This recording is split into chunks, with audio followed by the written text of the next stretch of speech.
அப்பளப்ப குழம்பு வைக்கலாமா? முதல்ல அப்பளப்ப எண்ணெயை காய வச்சு அப்பளப்ப வறுத்து எடுத்துக்கிடணும்.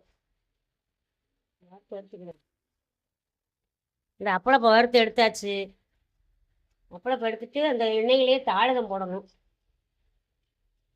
தாளிதம் போட்டு அப்பளப்ப குழம்புக்கு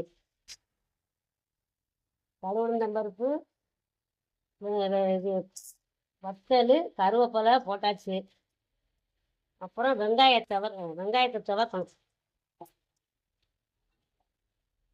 நறுக்கி வச்சிருந்தேன், அதை துவக்கிறேன். வெங்காயம் வந்துருச்சு. ஒரு 2 கரண்டி மசால் பொடி போட்டு கொதிக்க விடணும்.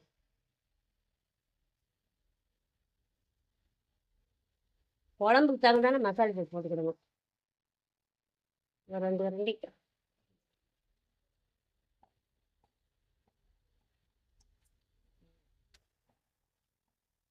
தண்ணி ஊற்றி மசாலா பொடியை போட்டு கொதிக்க வச்சிருவோம்.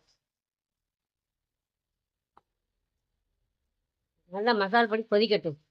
மசாலா ரெடி ஆயிடுச்சு.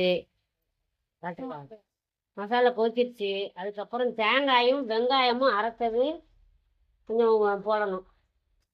அரைச்சி ரெடியாக வச்சுருக்கேன். ஒரு சில்லு தேங்காய் சில்லு, ஒரு 50 கிராம் வெங்காயம், ரெண்டையும் சேர்த்து அரைச்சி வச்சுருக்கோம்.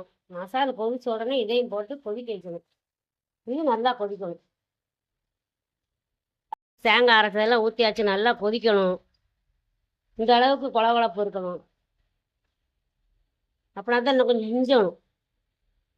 இஞ்சும் போதும் அப்பளப்ப போடணும். அதுக்கு தகுந்தாப்புல உப்பு, மசாலாவுக்கு தகுந்தாப்புல உப்பு நீங்கள் கம்மியாகவே போட்டுக்கோங்க. அப்பளப்பூ ரொம்ப உப்பு போடக்கூடாது.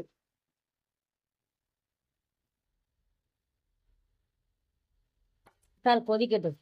குழம்பு நல்லா கொதிச்சிருச்சு. இந்த சேகத்தில் வரும்போது நம்ம வறுத்து வச்சுருந்த அப்பளப்ப கொஞ்சம் கொஞ்சமாக போடணும். அப்பளப்பும் நல்லா கொதிக்கணும், வேகணும் கொஞ்சம். இது அப்பளப்பு குழம்பு ரெடி ஆயிடும். இந்த மாதிரி இருக்கட்டும். ரெடி ஆயிடுச்சு. மேலே கொஞ்சோண்டு எண்ணெயை ஊற்றி வரைக்கிடுவோம். நல்லாயிருக்கும், டேஸ்ட்டாக இருக்கும். நான்வெஜ் மாதிரி இருக்கும், கறி குழம்பு மாதிரி இருக்கும். அப்பளப்பு குழம்பு, மோதிர அப்பளப்பு குழம்பு ரெடி ஆயிடுச்சு. அப்பளம் குழம்பு